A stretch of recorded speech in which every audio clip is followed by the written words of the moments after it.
Et bonjour à tous et bienvenue sur la chaîne Béonicorn. Dans ce nouvel épisode, nous allons découvrir des manifestations touristiques insolites, voire parfois étranges. Alors restez bien jusqu'à la fin pour les découvrir.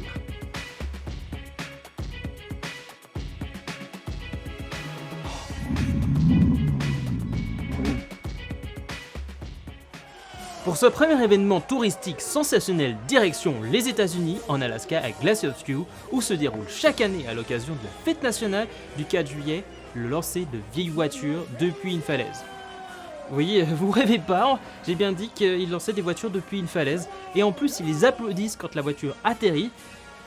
Oui, ça paraît complètement dingue, mais ils préfèrent ça à regarder des feux d'artifice, donc voilà.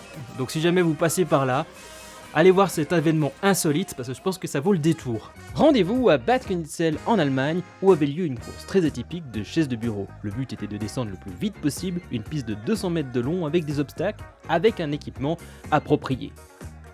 A savoir que les meilleurs riders mettaient un temps de 26 secondes pour une vitesse estimée à 33 km/h. Une seconde course départageait les participants sur leur style et leur costume qu'ils portaient. Cette course s'est démocratisée aujourd'hui en Suisse sous le fameux nom de DEDL, Bürostuhlrennen Weltmeisterschaft, qui veut simplement dire championnat du monde de chaises de bureau, qui reprend les mêmes codes qu'en Allemagne, mais simplement sous un autre nom. A savoir que d'autres pays comme la France ou le Japon ont aussi leur fameuse course de chaises de bureau et même un championnat du monde sous le fameux nom de Grand Prix Easy One au Japon. Donc si vous avez l'occasion d'aller voir cette fameuse descente de chaises de bureau en Suisse, je vous la conseille fortement. Ça vaut le détour. Direction la France, où se déroule chaque année le championnat du monde de lancer de tongs, où cette année ça se déroule à Lacanau, donc si jamais vous êtes par là, ça va se dérouler en août. Le championnat du monde du lancer de tongs, c'est très simple, c'est celui-là qui lancera la tongue le plus loin. Bon, je connais pas le règlement exactement, mais on peut bien comprendre que c'est celui-là qui lancera la tongue le plus loin qui gagnera le championnat, qui sera aussi couronné champion du monde. Pour info, vous pourrez peut-être être champion du monde de Tong si jamais vous n'avez pas réussi dans le sport ou dans toute autre discipline. Il y a l'air d'avoir quand même des règles et tout, même si ça peut paraître insolite et un petit peu bizarre, eh bien il y a quand même un championnat du monde de Tong. Les mud races ou courses dans la boue ont le vent en poupe et se multiplient un peu partout dans le monde. Mais il y a un endroit où l'on revendique la paternité du concept et c'est le village de Maldon en Angleterre.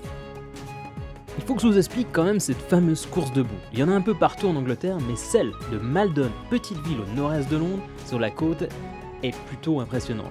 Plusieurs milliers de personnes y prennent part chaque année, autant spectateurs que participants. Le but ? Traverser le plus vite possible à pied une partie de la rivière Blackwater, ou dit aussi Chalmer, à marée basse, soit un trajet de près de 400 mètres en terrain particulièrement boueux. Bon, le but est à l'occasion de lever des fonds pour des associations, donc finalement c'est pas si mauvais que ça. Mais si vous aimez la boue, la merde et courir dans un endroit complètement boueux, je pense que cette manifestation va vous plaire grandement. En 1980, en Pays-Bas, on avait une course très spéciale qui était le but de faire la course en marche arrière ou même avec une caravane en marche arrière.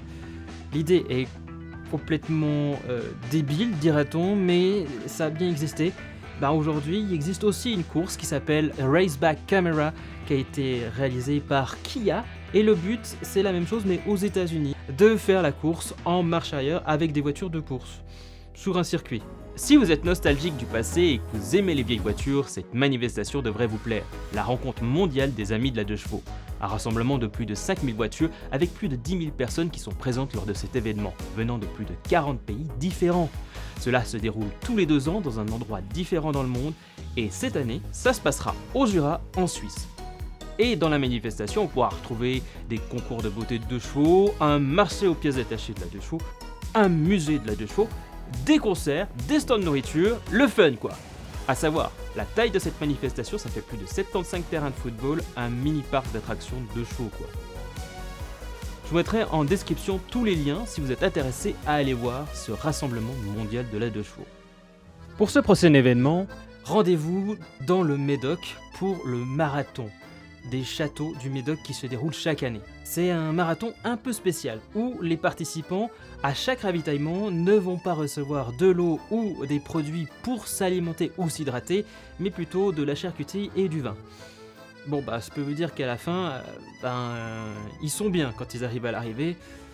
Alors bien, c'est un bien grand mot, mais en tout cas, ils sont bien. C'est encore un événement qui est extrêmement touristique puisque il y a autant des personnes anglophones que françaises qui viennent à cet événement, qui est très médiatisé. Et donc si jamais vous passez par là, ça vaut le détour. Et bon courage pour finir la course en tout cas.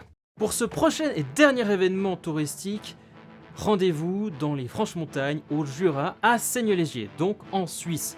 C'est un événement qui se déroule chaque année au mois d'août, qui s'appelle le marché concours de chevaux. C'est le marché national du cheval qui se déroule à Seigne-Légier. Et à cette occasion, le dimanche après-midi, il y a une course très spéciale, qui est aussi indirectement la course de fin qui clôture un petit peu cette manifestation. La course de chars romains à 4 et 2 chevaux. C'est une course impressionnante, insolite, et ça passe même à la TV nationale suisse sur la RTS.